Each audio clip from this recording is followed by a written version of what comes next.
Caleb Williams officially gets his first coach fired as Shane Waldron is fired as the offense coordinator of the Chicago Bears. But is he the worst of the NFL rookie quarterbacks so far this year? The Jets, I don't have an answer. I don't know what's going on with Aaron Rodgers. I don't know what's going on with that organization. So I am going to convince everyone that the Jets simply are cursed.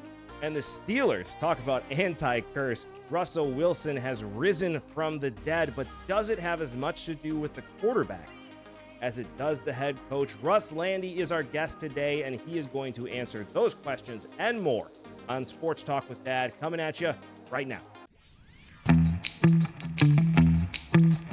Welcome back to another amazing episode of Sports Talk with Dad. As always, my name is Kyle, and I cannot call this Sports Talk with Dad without the man sitting next to me, a man who was alive when Jack Dempsey was the heavyweight champion of the world. My dad, too. I don't remember ever seeing Jack Dempsey other than in a picture. Jack Dempsey, I had to write a report on him when I was a kid, and he was such a good boxer. He was. There were a lot of good boxers. And one of the best ever for a short period of time, Mike Tyson. The best ever. No, Tyson is the greatest boxer of all time. Ali is the greatest. It says so on his headstone. That's the greatest. Great. Mike Tyson would have knocked Ali out. Mike Tyson is prime right after he got out of jail. Mike Tyson was George Foreman or George Joe Frazier. Yeah, brother. He would have destroyed. Except he was more fit. He could move. Mike Tyson is arguably the greatest athlete of all time. Okay, so here's my question. He's going to knock Jake Paul out. 58 years old. He's fighting Jake Paul this week, I think. Yeah, Friday. Which I will watch. I will too. I mean, he's going to carry Paul for a few rounds. They got to make a show of it. Depends how fixed it is. I mean, that was the issue I had when Conor McGregor fought Floyd Mayweather and Logan Paul. It was a show. I mean, he's an entertainer. That's what Floyd Mayweather does. Mike Tyson, not an entertainer. Knocks people out. He's out there to hurt people. But he's mellowed. Until he gets punched in the face. If Jake Paul hits him low or takes a cheap shot, it's over.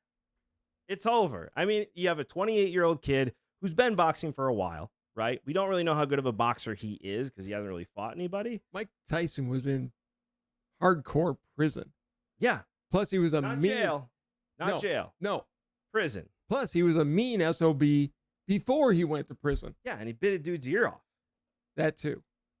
But he was sorry about it. He was. He's definitely mellowed out now. He's the pothead grandpa we all love. I thought that was Snoop Dogg. It could be. I don't know. There's a few of them now. It's going to be interesting to see. I don't know what's going to happen. I hate that I'm so excited to watch this fight.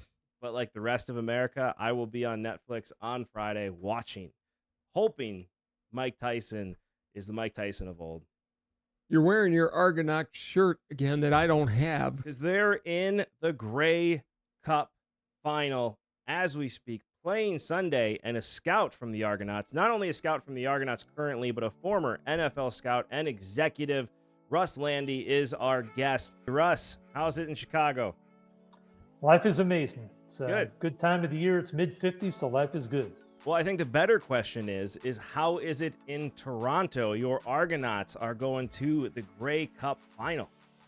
You know, I mean, it's pretty amazing. I mean, we'll always be thankful that my longtime friend John Murphy reached out and said, can you help us out? It's sort of a part-time consulting sort of help out here and there form, but to be part of a team, no matter how tiny a part that's going to the Grey Cup is pretty amazing. And I'm beyond excited to go to my first championship title game in 18 years in professional football. That's awesome. Well, I've got to ask a couple CFL questions because everybody in our audience knows all about American football, even with the goofy kickoff rule. But the CFL, all I know about it, you have 3 downs and the field's a lot bigger. What are some of the other differences between NFL and CFL football? I mean, there's a ton of differences. The big ones are we have 12 guys on each side instead of 11. We throw the ball probably 70% of the time. We have a roster of 45 players, 21 of which must be Canadian. Of our 24 starters, 8 of them must be Canadian. If you kick a field goal and you miss it, but it goes out the back of the end zone, you get 1 point because it's called a rouge. Just like a punt, if you punt it into the end zone and they don't bring it out, you get it, or kick it off and they don't bring it out, it's a 1 point rouge. So that was big news with your Argonauts not that long ago, and we haven't gotten to talk to you about this yet. So when we rallied to tie the game, or to get to within, basically the game was tied. We lined up for the winning field goal, and he misses it. It was a long one. It was about 48 or 50 Well, and he yards. missed it bad, like missed it on purpose. Well, part of the thing is that you get told, and I'm not sure he was told this, but I know in terms of in the CFL, they always tell them, hey, if this is a game-winning kick where we either need 1 point or 3 points, just make sure you hit it hard enough so that it goes through the end zone. Because if you notice on every field goal, the team that's on defense actually puts a guy behind the goalpost. Because if he can field it and bring it out, if it doesn't go through the goalpost, but he can field it and get it out of the end zone, you don't get the point. Oh, I didn't know that. So yes, you obviously want to make the field goal, but it's more important to guarantee if the game's tied that you get the 1 point. So you will sometimes these kickers, because they know they have to get the one, they may overhit it at times because they know that they have to make sure they get the 1 point. Now, what if it hits the post?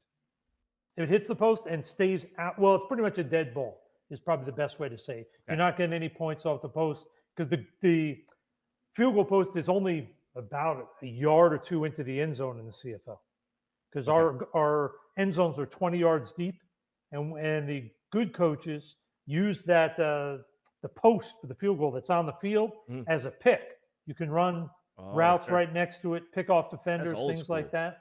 Yeah, it's very old school. Yes. So in that situation specifically, it made more sense. Like, you want to just miss it completely because it's a tie game. You just need to get through the end zone to get the points. You want to be nowhere near the field goal post because if you hit the field goal post, it doesn't count. Well, I don't know if you want to miss it. I think your goal is to make it because every professional wants to make it. But the bigger goal is make sure you hit it hard enough so even if you miss, it's going to be out the back of the end zone. What if it goes into the stands on the back end? Still, you get the Still get the point? Yeah.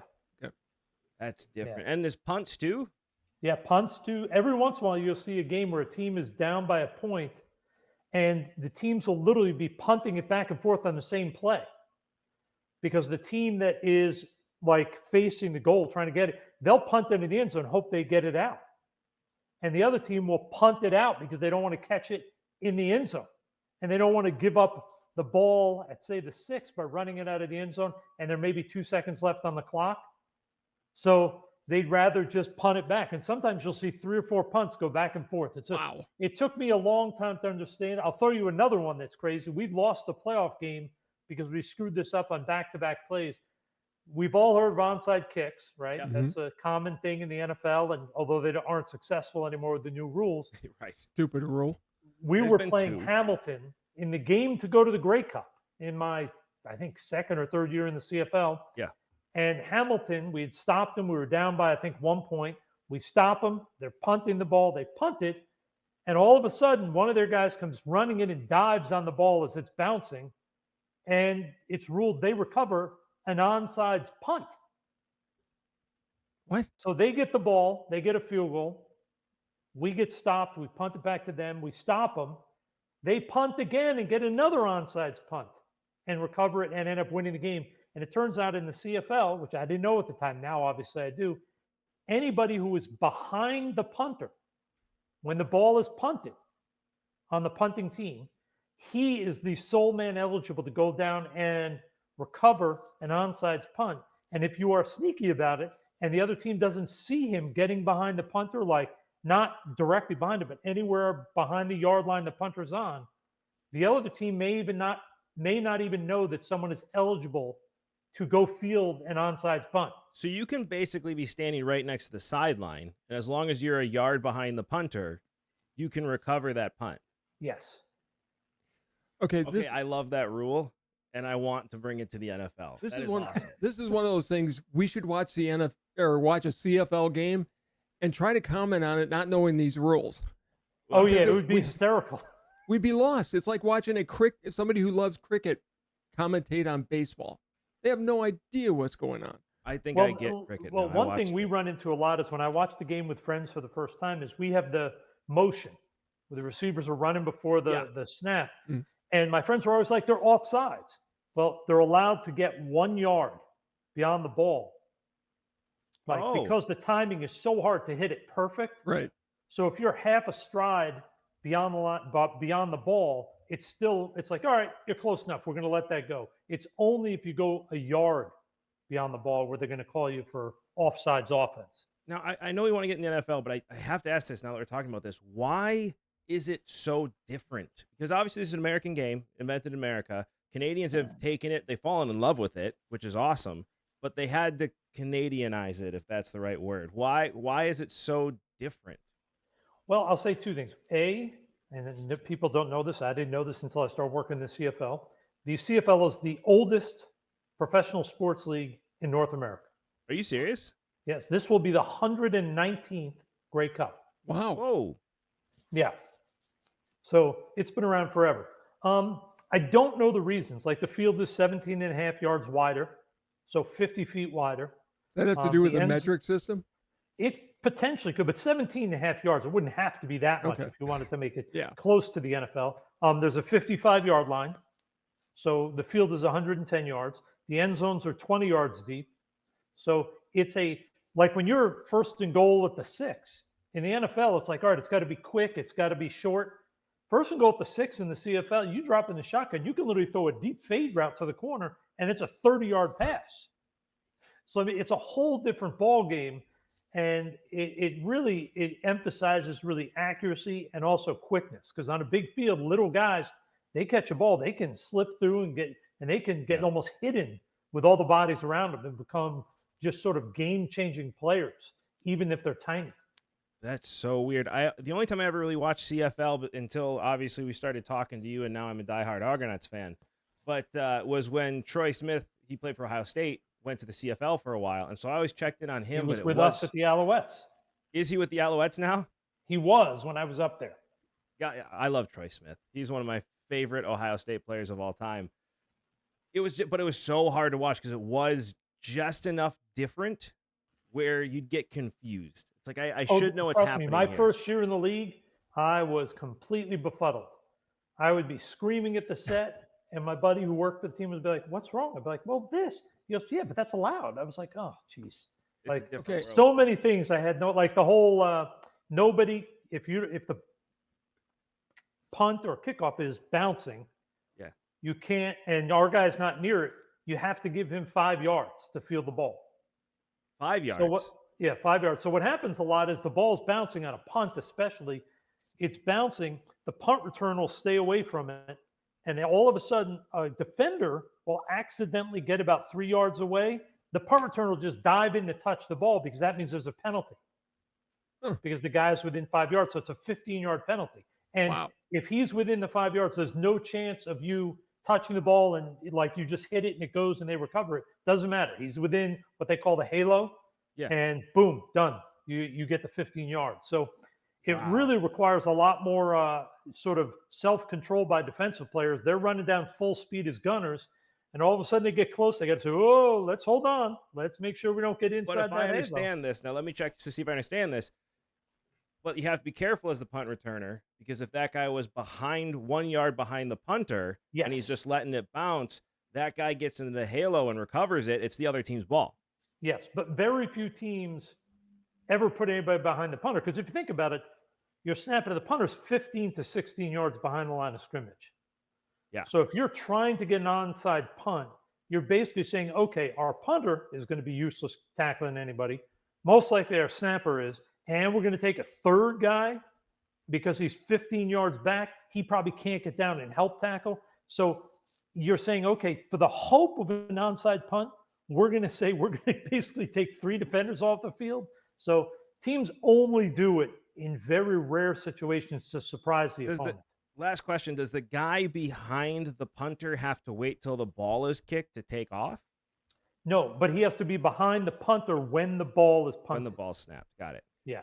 One Not more snapped, but punted. Oh, wait till it's actually punted. When it's punted. Then he's never going to that's get a down different there. ball game. Okay, So he can't help on defense. He's only getting down there. The ball's bouncing. You hope he can slip in and nobody realizes he's there and he recovers the punt. One final question. Is there a Canadian Football Hall of Fame? Yes. Okay. Yeah, Warren Moon is in it. Obviously.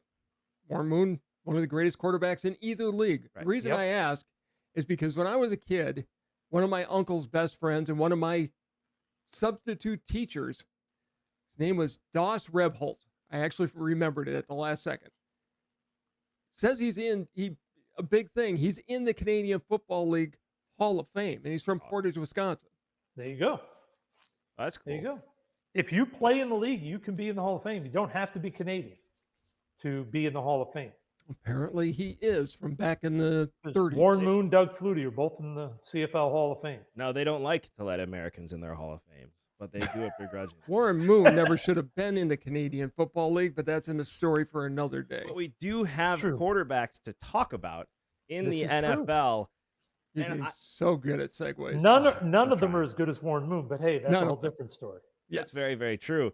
So, Caleb Williams, you heard me on draft night. I was harsh on this kid.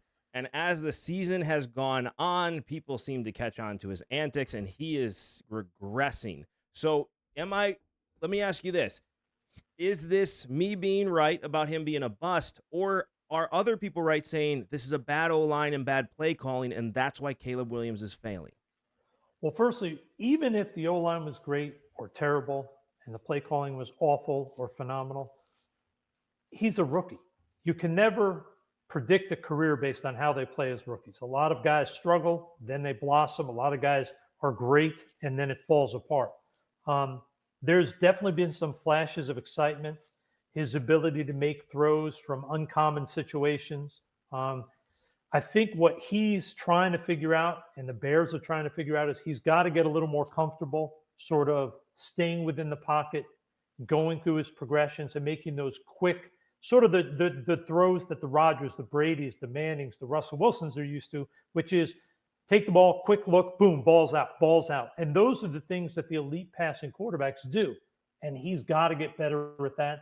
That's something he didn't do a lot in college, so he has to improve upon that at the next level. And you had a situation against Arizona where Caleb Williams is rolling out. DJ Moore is open for the first down.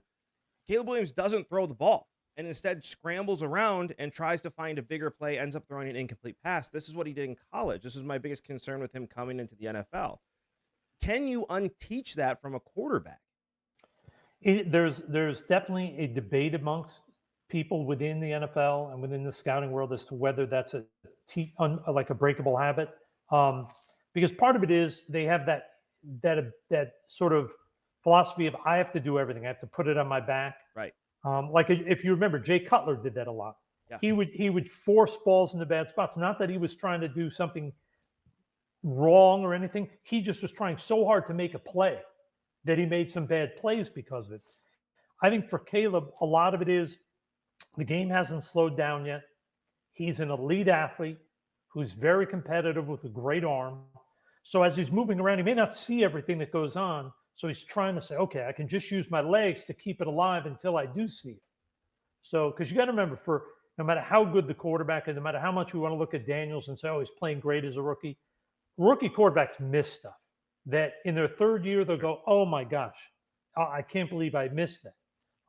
So I think that's what it is for Caleb. I'm not ready to say he's going to make it and be a good starter, but I would be hesitant to say he's a bust at this point because we're half a season in. And there have been some really good quarterbacks who are terrible their first year. Well, and you brought up Jaden Daniels. We'll talk about him in a second, but staying with the Bears for right now, Eberflus is gone. They fired Shane Waldron today. He's not gone yet. He still has a job. He will be gone at the end of the year. I'm not ready to say that. I am. I hope he's not. Continue. I'm interrupting. Thank you. As things are going right now, he's probably going to be out. Would a Ben Johnson look at Chicago no matter how much money, or will the Bears regress and do what they always do and hire a defensive-minded coach? It's worked in Washington this year with Dan Quinn, obviously. But Chicago just seems to have trouble picking a head coach and matching a quarterback with a head coach for decades. Well, I'll say two things. Firstly, I think Ben Johnson is going to be very, very particular about leaving. I don't think he is going to leave unless the situation is perfect. There are two things that would probably influence his thoughts on the Bears. One, what did he think of Caleb Williams when he graded him? Mm-hmm. If he was not a fan, he probably won't consider the job. Two, does he feel confident if the Bears do keep their front office, their general manager and those people, if they keep their jobs, does he feel comfortable going to work for someone he's never worked with before?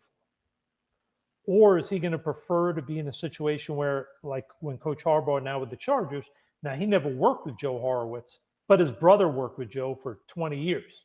So he felt comfortable saying, yes, I can go to the Chargers. And even though Coach Harbaugh has the final say, Horowitz is right there running everything and he feels comfortable. I don't know if Ben's going to be willing to do that if he doesn't know the guy.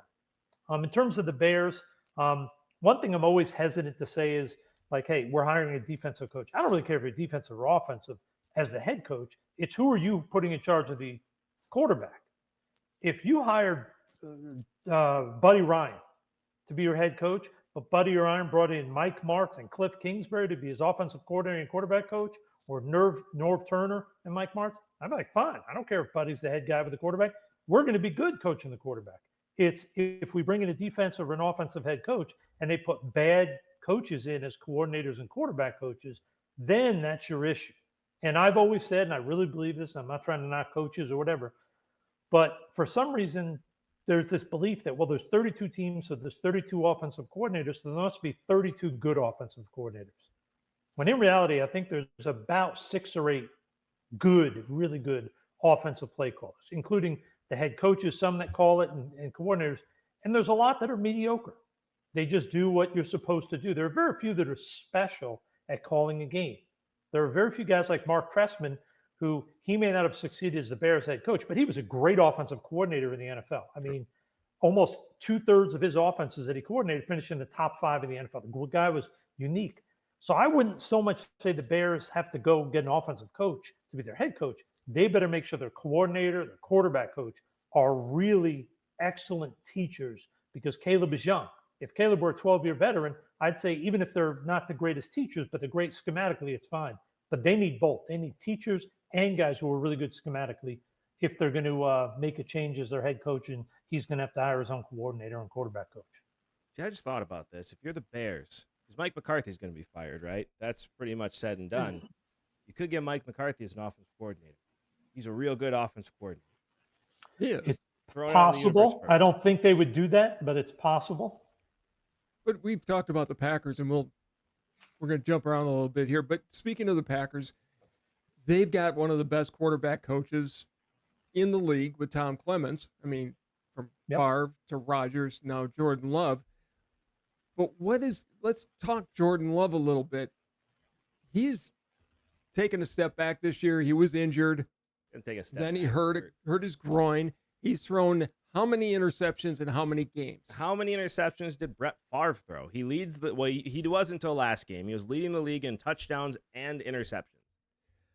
Yes. But what's your evaluation of Jordan Love in essentially his year 2? Well, I think what you're seeing with Jordan is what happens. I think we talked about this the last time we spoke. Quarterbacks, their second year as a full-time starter, have a lot of ups and downs because the opposing coaches have figured out, hey, here are the 3 or 4 things he's really good at. Well, we're going to try to limit allowing him to do those things. We're going to make him do things he's not comfortable with. And one of the things that I saw, and I've only seen 2 of the Packers games this year from start to finish, is it seems like opposing defenses are being very aggressive about, hey, we're taking away what we believe as a defense is going to be his first throw. We're going to eliminate that quick catch and throw. We're going to make him sit in the pocket and go through the progressions. And I think he has not gotten to the point now where when you watch him, he doesn't seem to have that consistent rhythm going across the field in progressions. He tends to be a little bit upright, a little bit bouncy. And I'm not trying to knock him. I think he's where he is, he's good. But I think that's something that teams are trying to force him to do is sit in the pocket and be more smooth. They haven't seen it yet. So has he been as good as he was last year? No. And I think some of it also is there's a little frustration. You can see that. And one of the games, obviously, was the Lions game. He got frustrated. He made some bad decisions with the ball. That's going to happen when you're young. Just like C.J. Stroud did when he had basically could have ended the game with a touchdown throw and he floated the ball down the field and was intercepted. Those are mistakes that young quarterbacks make. And if you look at CJ Stroud 5 years from now, and probably Jordan Love 5 years from now, they won't throw the ball up for grabs. They won't float passes hoping it's going to get there in time. They'll make better decisions. And that's what Jordan is going to have to do. And next year, I think we will see a step forward for Jordan to get through these inconsistencies he's had this year. So with the Packers, let's ask this, because I don't believe that they are, but do you think the Packers are a contender this year? And if not, what do we got to do to make sure we're contenders next year?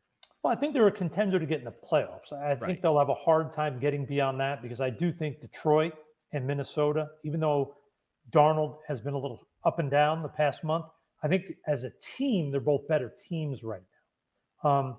I agree. I don't think there's a ton that Green Bay has to say, okay, we're really deficient. We have to dramatically improve. I mean, obviously, pass rush wise, you'd like to see a little more consistency there. But a big part of it's going to be, where is Love a year from now? Is he going to be the third year guy that, hey, here are the things I struggled with in year 2 that now I'm better at and I make better decisions? And I think everything I know of him is, this is a hardworking kid. He's going to do all the things all offseason to make sure next year is better than this. So I would assume they're going to be a better team next year. Now, if you don't improve, you're always getting worse. That's the reality in the NFL. So he has to get better. They're going to have to add some pieces, but they're not that far off. They just have to get him to be, and this is what the problem with all young quarterbacks, even though he's in his 5th year, young starting quarterbacks, is get them to be consistent. And that's where he's at right now. He's a young starting quarterback. So is Jaden Daniels then the CJ Stroud of last year? There's a lot of things to like about how he's played. I mean, his decision-making for a young quarterback is pretty remarkable. And even though there have been some times where he has taken some hellacious hits this year, they have been much less than what they were his final year of college. That's true. Yeah, he has been surprisingly impressive. But I will say I was very impressed, not that he cares, but when people asked Coach Tomlin about Daniels and said, how does he compare to Lamar Jackson? And he said, let's pump the brakes. Mr. Jackson is Mr. Jackson, and to compare a rookie to that is unfair. Has Daniels been way more than I think even the people in Washington thought he would be as a rookie? 100%. But let's not go overboard. He still at times will misread what's going on, doesn't stay with his progressions, jumps things and leaves the pocket. There's so much to be excited about with him, with what he's done, both as a quick thrower, as a guy sitting in the pocket going through all his progressions, and making plays with his feet. There's a lot to really be excited about. But like I said, he's a young quarterback. There are mistakes he makes every game, reads he misses, balls he wishes he wouldn't have thrown. But I think the Redskins have to be super excited. They probably have their coach. They probably have their quarterback. So, and it looks like they have their GM too. So those 3 pieces, just like the Packers have had for the last 40 years, if you have those 3 in there, everything else is going to work itself out. So they're in a good spot in Washington. I'm very excited because the league is better when the Giants, when the Washington team, and the Bears are winning. When those 3 teams are winning, the league overall just is better. They get so much more great media coverage. Well, let's talk about the final rookie quarterback who's kind of made a splash this year. I said when the season started that Bo Nix was probably in the best situation of all the starting quarterbacks. He's got Sean Payton there. They seem to be working well together. What's your evaluation of Nick so far this year? You know, I've been impressed. I mean, there have been a few dud games. He had that one against the Chargers earlier that he just looked like a deer in headlights for a lot of the game. But you talk about a kid that literally each week you see one thing that he did wrong previously that he doesn't do wrong this time. No kidding. He every single week he seems to get better. Yeah, and a lot of that, I think the reality is, I mean, we look at the different quarterbacks. We're talking about Daniels and Caleb Williams. 2 or 3 years, maybe total, right? 2 or 3 years, 2 years as a starter. This kid was a 2 or 3 year starter at Auburn, a 2-year starter at Auburn. I mean, this guy started for 4+ years in college ball in major college programs. And he also had the emotional ups and downs of Auburn basically kicking him to the side, saying, we're going to get better. And he had to take that and say, okay, how do I get better? How do I become a better quarterback? Went to Oregon, had a rough first year, but the second year there, he looked like a superstar. So I think there's a lot, and you guys have followed football, a lot of quarterback isn't just my ability to throw the ball. It's how do I handle the mental ups and downs? Yeah. He's done a lot of that before he got to the NFL. Well, and the fact that he's out there getting cursed out by his coach on the sideline and then comes back and, has a great rest of the game. How many rookie quarterbacks can be cursed out by a coach and take it and then get better from it? It's Not only get better, but then at the press conference actually makes a joke about it. right. Mhm. Most rookie quarterbacks, it's not that they would lash out at their coach or whatever, but they aren't to the point yet because they haven't been through it like he has to be able to already put it behind him. Like Yeah. it rolls right off his back.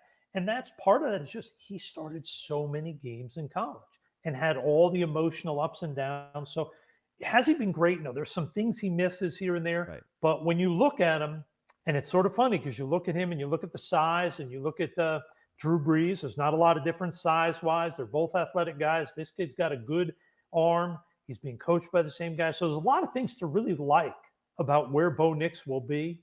And if you look at that division with him and Herbert and Mahomes, I mean, I would not want to be in the Raiders' shoes for the next decade because they could really be in trouble. Listen, I'm going to ask you about the Chiefs here in a second because we've had a long-running God. conversation here. But before that, you mentioned how well Bo Nix handles these situations. One person that hasn't been handling situations well over the last few years is Aaron Rodgers, and he's definitely not handling this situation with the Jets well. What is happening in New York right now? Well, and I don't know. I mean, I haven't spoken to my buddy there since before the season started. My guess is, I mean, hey, Aaron has always been extraordinarily successful, whatever he did on the field. He's always been good. And I think the reality is, I think he's 41 now. He's coming off the Achilles. There's not anybody in the world that is, after an Achilles at 41, is as good as they were 4 years ago or 5 years ago when they were a superstar in any walk of life. It's just anything athletic. When you turn 40 and you have an Achilles, you're not as good. And I think he is having to process and figure out, how do I play at the level that I played at before when I may not physically be able to do the things I did before. Listen, And I think he's trying to work through that. It's not easy. It's not, and I understand he's not as good as he once was, but he doesn't seem to be as good once as he ever was. He's missing throws left and right, and you got Adams back, and they're not even on the same page. Yeah, I mean, there's a whole lot of things going on there. It's him still. I mean, he's back playing. He's quote unquote healthy, but he's still 41, coming off an Achilles. Obviously, on the downside. I'm not saying he's playing terrible, but he's on the downward slope of the career. Right. You have different play caller than what they had a year ago. You have an offensive line that still isn't settled. It's just one of those things, and I don't care if Devontae Adams, if they're best friends. He just showed up there.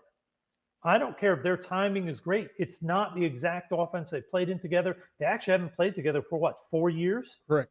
So the timing has to get worked back. They have to understand what they're doing on the field. So there's a lot of things working against them. I'm disappointed because as a fan of football, I love watching great players. Yeah, but I was that's really not- excited to see him get back to what he was. But I think that those days are over.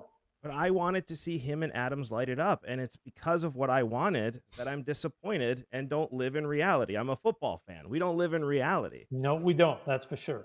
On to you. You know, it's disappointing because I mean, he's obviously busted his butt and done everything he can to be successful, but the whole team, it just seems like it's imploding. mess. And I'd be very, very surprised if they don't make monstrous changes after the season. And he's going to have to decide, how important is the money. Does he want to come back for another year where he may be awful again as a team? Not him, but the team may not win. Does he want to go through that again, or is he done? I truly believe they need to leave the same stadium as the Giants. Like, I think there's some curse that the Mara's put on these stadiums that is preventing the Jets from winning. They didn't win the Super Bowl when they were playing the same stadium as the Giants. All of a sudden, they start playing with the Giants. They don't win. Now, I may not be superstitious, but I am very superstitious, and I just believe this is the truth. It's a weird thing to have to share a stadium. Yes. like Am the I Chargers wrong? and Rams are doing. This is But my new conspiracy theory. We are going to light the internet up with it. They need to The go on- internet. The internet. Yeah. Yes, because I can't talk all of a sudden. I know you got a Okay. question. What you got? Well, and I want to move on to a head coach that made a huge decision. Everybody was criticizing him. He had a quarterback that was 4-2 in Justin Fields, Oh, Mike and- Tomlin. and yet he made the hard decision to put in Russell Wilson, who looks like he did back in Seattle in a lot of ways. What makes Tomlin so? I mean, he's just the best coach in football right now. Well, I Right think there's a now. lot of things. I think he has a unique ability to figure out and understand what motivates each player, how to get through to each player. Um, he has the benefit, and this is one of the great things about being with the Steelers, whether you're Omar Khan as the GM or Mike Tomlin or one of the many people that's been there for years, is if Mike is seeing in practice that Russell Wilson is the better quarterback, even if they're 4-2, he knows that if he puts in Russell Wilson based on seeing him for 2 weeks and it blows up in his face and they don't win another game all year, the Rooneys aren't going to panic Right. and fire him and Omar Khan. And I think that belief and confidence, or belief that nothing rash is going to be done by the ownership, allows Mike to be more confident, which he's already confident, but it helps him to make the proper decision and never feel that he has to say, okay, what do I have to do to stay employed? He can always do what he feels is best for the Steelers franchise. And I think those are the types of decisions that Mike and Omar, and before him it was Kevin Colbert and Bill Cowher, that allows them to consistently, may not win 14 games, but they're always winning 9, 10, 11 games because of consistency and confidence. And the guy's just a unique guy, Coach Tomlin. I mean, he doesn't feel the need to boost his ego. He feels the need to win football games. And he's a very, very unique guy. I've only spoken to him 2 or 3 times and for literally 20 seconds. So I've never really spoken in depth with him, but he's just a unique guy, and very, very few people give him the credit he deserves.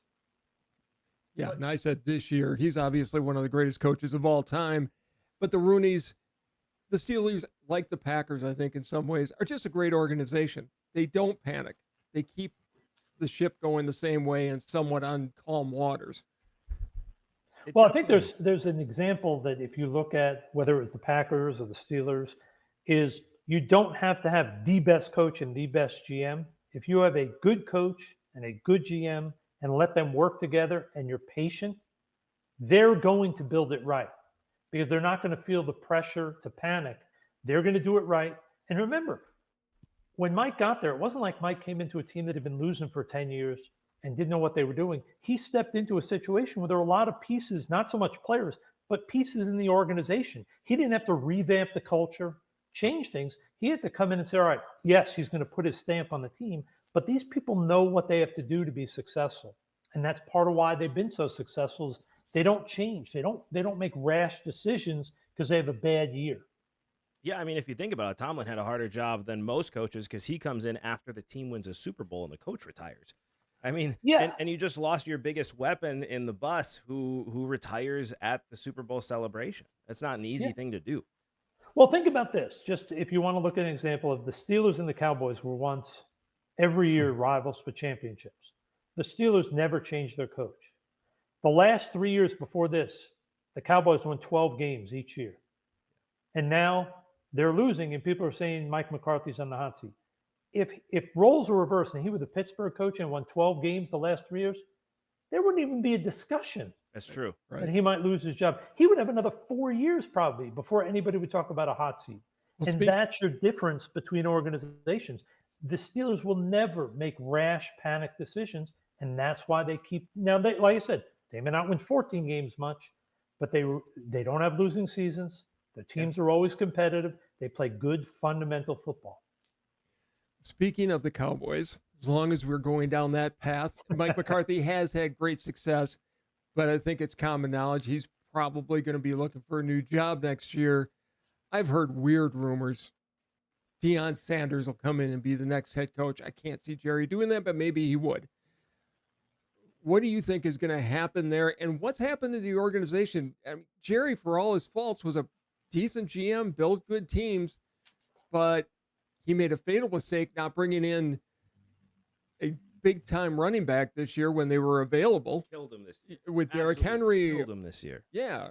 Or Saquon Barkley. Saquon Barkley. You could have gotten either one of them. He chose not to get either one, and the Cowboys have suffered for it. Yeah, and I think it's a combination. I mean, their offensive line has struggled. They lose Tyron Smith, although he struggled with injuries. Yeah. He was still a good, solid player, even if it wasn't the superstar anymore. I mean, to me, I understand the people saying get rid of McCarthy, and I've never thought he was unbelievable as a coach, but I think they're foolish to make that move. Like I said, 3 straight years of 12 wins. To blow him out over this, if I were running the Cowboys, what I would do is I'd say, it's nice, Cooper. I'm glad that you're here as our backup. We're riding out with Trey Lance the rest of the year because we got to figure out if there's any chance of this kid becoming the guy. Because he's a great kid. He's smart. He's got an arm. He's an athlete. The 49ers thought enough of him to take him 3rd overall and give up 3 first-round picks. Your season's over. Ride it out with this kid. Maybe the light goes on. Or it doesn't, and you have Dak coming back from injury, so you use a first-round pick on a quarterback, and Dak would understand it at that point. The whole thing is odd to me. I've always had a great amount of respect for their ability to bring in talent because they draft consistently well there, but they've just never been able to get over the hump. It's very odd. It is, but I didn't even think about that. I think you're absolutely right. Nobody knows what Trey Lance is because he's played, 2 games? He played one game and then broke his leg, and then he played a couple of quarters, not even a couple of series at the end of this last game, and everybody's like, oh, he threw an interception immediately. He's trash. Well, he hasn't seen the field in 3 years. I mean, what are we talking about? Trash. It was one throw. Hey, I didn't like him coming out. I gave him a 4th-round grade. I thought he was a backup player. But you can't argue with the physical tools and the high character that the kid has. You're not going to win the Super Bowl this year. It isn't going to happen. I don't care what happens. So why not find out what he is? And the odds are he's probably not going to become good enough because the 49ers, given this year they're 500, but they haven't won so many games under Coach Shanahan by cutting good players. They generally know what they're doing. But you're not winning the Super Bowl. Roll this kid out there, give him 7 or 8 starts. Maybe in the final 2 or 3, you see the lights start to go on and you say, hey, we might have found a guy. But it comes back to what you're saying. Why would McCarthy do that? He knows he has to win or he's fired. This isn't the Steelers with Mike Tomlin where it's like, hey, I can take this chance. If we lose, we lose. We figure it out next year. We got Dak coming back, and we go from there. You have Mike McCarthy, who Jerry Jones refused to give a contract extension before the beginning of the year. And so why are you going to help the Cowboys figure anything out for their future when you're not a part of it? Well, so you go to Jerry and you say, here's my idea. You pitch it to him. Yeah. I know we're bad, but let's be realistic. We're probably not winning the Super Bowl. I know you don't know what you want to do, but here's what I think is best for this year. If we want to win the most games, we play Cooper and get conservative. But if we want to know what we have in the long term and maybe have an answer for if Dak gets hurt or whatever again, let's play out the season and see if Lance could be the guy. And you tell him, hey, if we're doing this, you got to give me something. Because I know we're going to lose more with Lance than we are with Cooper. But there's a chance down the road we can win a lot of games if we end up finding out he's the guy. It's true. One guy that has figured it out, somebody who I've been not very nice about on this show and have eaten every last word, is Lamar Jackson. What he has done this year to be a quarterback, what he's done to throw, my jaw drops now every time I see him play because it's not the same player he has been his entire NFL And he was career. an MVP last year. He was MVP last year. But and he's playing out of his mind. Is this more of the running game and then finally having this back? They're not going through a carousel of running backs anymore and he gets to just throw? Or is this Lamar Jackson figuring something out? Well, I think it's obviously the running game helps when you have a dominant running back. But I think part of it is each year, Lamar, from what I've been told from the people I know at the Ravens, at the end of the year, they say, hey, here's 2 or 3 things we think you need to improve on. And Lamar is the type of young man that he not only is a hell of a player and a hell of a person, but he wants to get better. Yeah. So he takes those things and says, all right, tell me, give me a breakdown of what I need to do to improve those 2 or 3 things. And I think he's done that year after year. So he's not gone from a D to an A in a year. He's gone from maybe a D to a C minus, and then to maybe a B minus, and then a B plus. But each year he makes slight improvements because of how hard he works. And I think you're seeing that this year. There's a comfort level with him that may not have been there in the past with certain throws, where instead of flicking it, where a lot of time his feet would be sort of on the same plane, he's actually putting that front foot forward and aggressively driving into throws he never did before. You're not wrong. And that's confidence. What right? I mean, happens? that's go ahead. Sorry. What happens to him like last year in the playoffs? He tried to take over the game and ran everything, and it cost him the game. What's going to change him this year? Do you see the maturity level even higher this year? Do you think when they get into the playoffs, he's actually going to stay within the system? I think he's going to stay within the system. I think the hard part is Lamar's expertise is still the short throw, especially within the numbers. So until he proves in the playoffs, he's proven it in regular season games, but in the playoffs, he's going to have to prove, hey, when they fill that box with 8 guys to stop Derrick Henry and stop me, can I make the throw over the linebacker and in front of the safety consistently on outside throws and do different things? Until he proves that, every team is just going to say, hey, our goal is to keep him the 60 yards running and make him beat us with 4 touchdown passes. Yeah. And until he can do that, I know one executive told me what their head coach said, which was, we don't mind playing Lamar. Not that we don't believe he's a great player, but we feel if we force them to eliminate the run, because we can shut it down.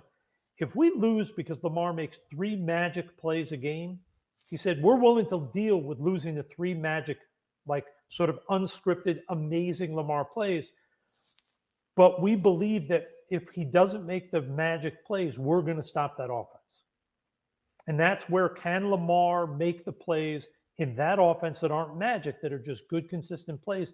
I don't know. That's what we have to see. In the playoffs, can he pull that off? I hope he does, because like I root for him. He's everything you want in a leader, in a teammate, in the face of the franchise, face of the league.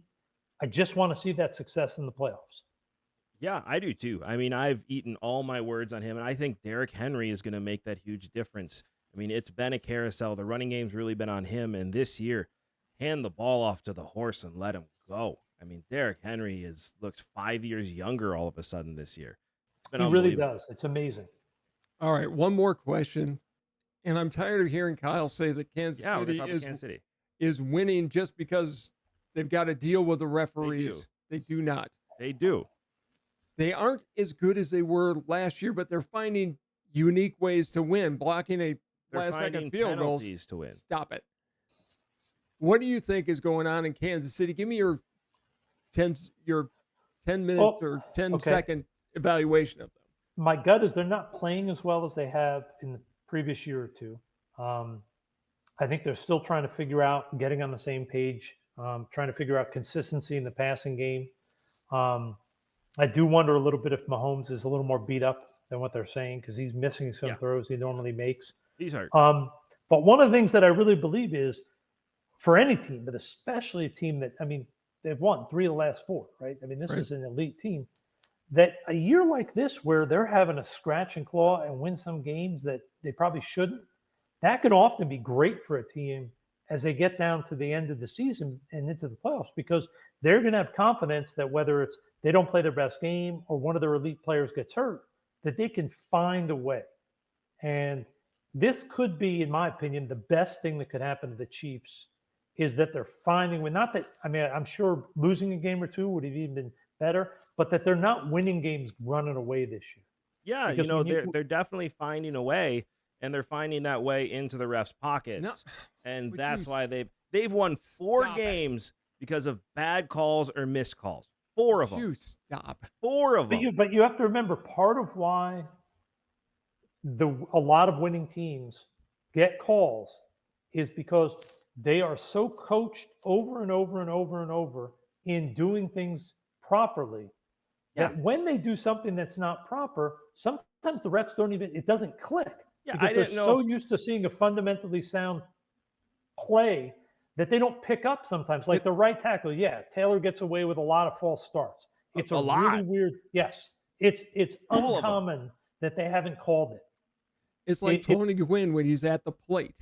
The umpires are going to give him the benefit of the doubt because he's so good. Don't let somebody tackle a tight end in the end zone against Atlanta. You don't all of a sudden not call it against the Bengals, or call it against the Bengals for the same play. I mean, it is time and time and time again. It is very odd. There's no question. But all you have to look at is, I don't know which game I just saw this weekend, where there should have been a pass interference call on a play towards the end of the game, and they basically ran over the guy trying to catch the ball, and nobody saw it. So refs aren't perfect, and until we basically make it a computerized referee system, there's going to be issues like And this. I don't want that. Be. It's like just make a mistake and then move on from it. But it is a lot of missed calls or random calls that have been going for the Chiefs this year. I get Taylor Swift is a billionaire. Oh, stop. But it's Well, I want them to stop the Thursday night face mask. well, missed that was calls. another thing with the Bengals is where all of a sudden Joe Burrow gets hit in the face mask twice in the same drive to end the game and they don't call it. It just feels weird that here's the Chiefs and all of a sudden they're undefeated, and a lot of those games are because of either missed calls or botch calls. What if it was the Packers that were getting those calls? I'd be saying the same thing, but I'd be happy about it. I mean, they haven't been a dominant team this year, the Chiefs. They've squeaked out a lot of wins. I'm hoping that they don't make any calls, giving Burrow any benefit of the doubt this week because they go against my Chargers. So hopefully the Chargers can get that 7th win and get to 7-3 and be sitting in a good spot for a team that's offense has looked pretty much awful most of the season. Talk about a good team that nobody's talking about. Like they have a winning record. They're in the driver's seat for the playoffs, and nobody's talking about them. Like part of it, I think, is they don't score points. Their offense is not dominant, and Herbert has been very up and down. So I think that's part of why you're not hearing about it. Partly, the other part is, despite what everybody I know they're the LA Chargers, but it's still they're that West Coast. They're just not featured all the time on the big games. So I think they're just sort of ignored. But like I said, if you don't score a lot of points, you don't generally get a lot of credit for being an elite team. Russ, as always, this has been incredible. We love having you on. Last question. If you had to pick right now who you're going to see in the Super Bowl halfway through the season, who are you guessing at? All right. I'm going to pull up my little standings here so I don't speak. I mean, it honestly is very hard to go against Detroit the way they're playing. But I just have a sneaky feeling it's going to be San Francisco getting to the Super Bowl. And I'll throw one out there. I know it's going to sound crazy because they just lost this past weekend, but I'm going to take Houston. Really? Okay. Yeah, I really think Stroud, he every game he shows me just how good he's going to become. Yeah. I think that loss against Detroit is going to be that thing that they look back on and say, yep, that taught us how to finish. Because I think you're going to see them now. And hopefully, I mean, you never know, you can never be sure. I think that will be the game that teaches them that you put that foot or that knee on the opponent's neck and you don't move it until they're dead. And I think that's what you will see from them going forward, because I think they have a great coach. I think they have a ton of talent. That's only going to get better when Nico Collins comes back. I'm excited about what Houston is, and I think they could be a Super Bowl team this year. So if you're asking me, Houston, San Francisco right now. All right. We won't hold it against you, but we might later on. That's fair. That's fine. We always appreciate you being here, Russ. Thank you so much. We'll see you soon. All right. Sounds good, guys. Thanks a lot. Take care. All right, mister. I'm going to make people pick mid-season Super Bowl teams. Hey. Who do you got? If you had to pick right now, who is your Super Bowl teams? On principle, I am not choosing San Francisco. I don't think they're a Super Bowl team. They do. McCaffrey just came back. He did. They're going to be great down the stretch. Yeah. And again, how many times have I said the season starts at Thanksgiving, so we're within 2 seasons from the start of the season. 2 seasons, 2 weeks? What, 2 weeks from the start of the season? Sorry. I'm going to go against him. I think the Lions have learned a lot. Yeah. They're a good team. They're a very good team. I mean, they overcame 5 interceptions. So they're going to go as far as Goff is going to take them, and I think Goff's going to take them to the Super Bowl. Yeah. And from the AFC, I think Baltimore's got it this year, and they're going to get over the hump, and Jackson's going to play incredible in the playoffs. Well, you know you're going to be wrong, because those are the 2 teams I'm thinking right now. Oh, God, no. Is the Lions are going to coast through this entire NFC. I just don't see another team that can give them trouble. Nobody in the South. I mean, the Falcons are winning the division there. Vikings are a tricky team, but I think they're going to beat them. The Packers, we'll know more after Thanksgiving how they are. The Cardinals, I don't think No. they're going to do much. The Eagles, I don't. Commanders, I don't think are ready yet. And so you have the Lions there. Now, you have the Bills, you have the Chiefs, and you have the Ravens. Lamar Jackson, as long as playoff Lamar Jackson doesn't show up, the Ravens are going to the Super Bowl. Or if the refs don't screw them over against the Chiefs. Would you stop with that? But It's you may every be right. time. It's every time. I think, though, I want to see what happens when they have two good teams. I'm going to change my pick. You're going to go with the Bills? I'm going to go with the Bills. I knew you were going to do It's going that. to be the Lions and the Bills This in the is Super Bowl this this year. is Allen's best shot. It is. You have a surprisingly weak AFC East. You have the Chiefs who cheat to win. The Chargers aren't there yet. The Steelers could be a surprise team that really makes a run deep in the playoffs. I don't think they I will. don't think so. But they could. I don't think they have the running game. Right. Najee Harris is good, but he's not. They're like a that type player of or back. two away. Yeah, you have the Ravens, who I think could. I think they're going to play the Chiefs early, and the refs are going to screw them over. And I think the Texans are a year away. Okay. So I'm going Lions. That's a long way of me saying I got Lions Bills in the Super Bowl. But you did learn why you don't listen to me when it comes to picks. Right. How does it feel to have a losing record this week? It sucks. I was 2-3 last week, as were you. So season to date, you're 25-26. You went below that 500 level. I still got time. I'm 34-18, Still a good record. which is still blows my mind. If anybody would have told me I would be at this point, The I would tilt has take it. started. This is officially picks guaranteed to go wrong because Now it's your going. tilt has Yes. started to go, but you followed my picks. That's your fault. So I'm All going right. to make you pick first this week. No, Yeah, you get you to pick always first this pick week. first. Yeah, but you just go opposite of me, and I realize that's how you're winning. Fine, I'll go first. You got the games. Who we got? We got Washington at the Eagles. The Eagles have been a surprise turnaround. Mm. AJ Brown has come back and has really been a stalwart of that team. He's taken a lot of pressure off Devontae Smith, which is getting him open. You have Jalen Hurts looking more comfortable all of a sudden. I think that Kelsey was a big miss to this team, and they're finally getting comfortable with the new center at the helm here. It's helping out. I like Washington a lot. I do, but I'm actually going to take the Eagles at home for this one. I don't like saying this now, but for all the reasons you just stated, plus the Eagles just have a feeling of a team who's now getting it again. Yeah, well, it's a team where a coach must win, and he took that, gave that to his team, and said, listen, we're all going to lose our jobs. Right. Like, you think this is just on me, and you guys are going to sit here without me being comfy cozy? Not going to happen. You're all going to be fired. Mm-hmm. So how about we figure this out and we fight for our jobs together? And it's just been a message that has really changed this organization. Now, would I be surprised if Washington won? Absolutely not. No. But I do think they're going to win in this one. So they're going to lose. Got it. Shut up. Okay, next game up. What a game this is going to be. We got the Ravens going to Pittsburgh to play Russell Wilson and the Steelers. Listen, Russell Wilson is playing lights out. I'm waiting for that bad game, and this is going to be that bad game. I think Lamar Jackson and the Ravens are going to come in. Derrick Henry, this is his type of game and his type of weather. This is why you brought him, is for games just like this.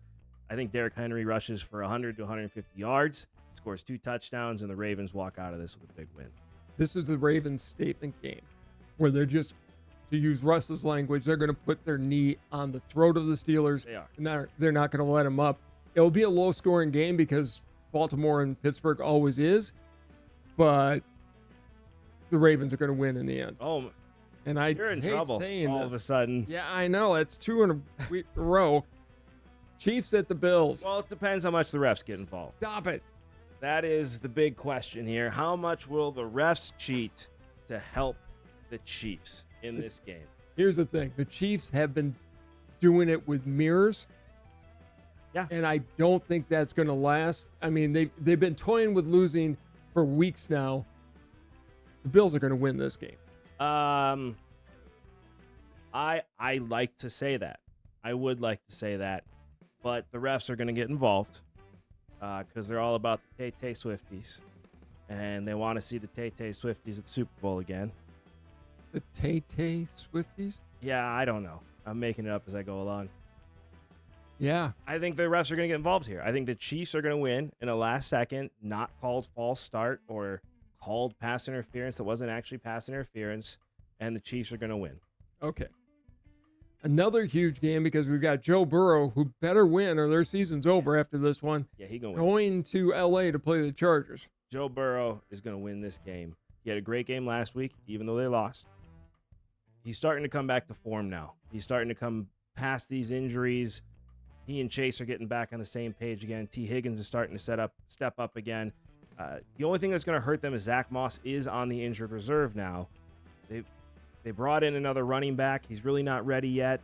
Brown stepped up last week in a big way. I think he's going to step up again. This is going to be more of a tandem, and I think the Bengals are going to find a chance to win on the road. When in doubt, go with a better coach. Harbaugh is the better coach. The Chargers win. How many Super Bowls has Harbaugh won? He's won a national championship, and he's been to the Super Bowl. He won one. Lost to his brother. Yeah. How many of the Bengals won? None. Thank I you. just wanted to throw that out there. Okay, fine. Chargers win. And, of course, we come down to the final game. Packers are back in action, and they go into Chicago. I am so excited to own those Bears again. This is awesome. You're going to see Jordan Love come back. His groin's feeling good. His knee's feeling good. He's going to throw for 70 touchdowns.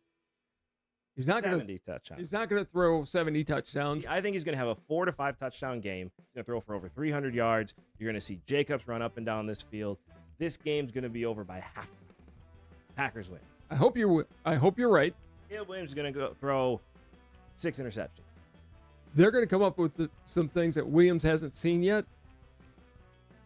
The Packers are going to win, and I think this is Jordan Love's game to come out and go, okay, guys, last season's back. I'm comfortable. Football started.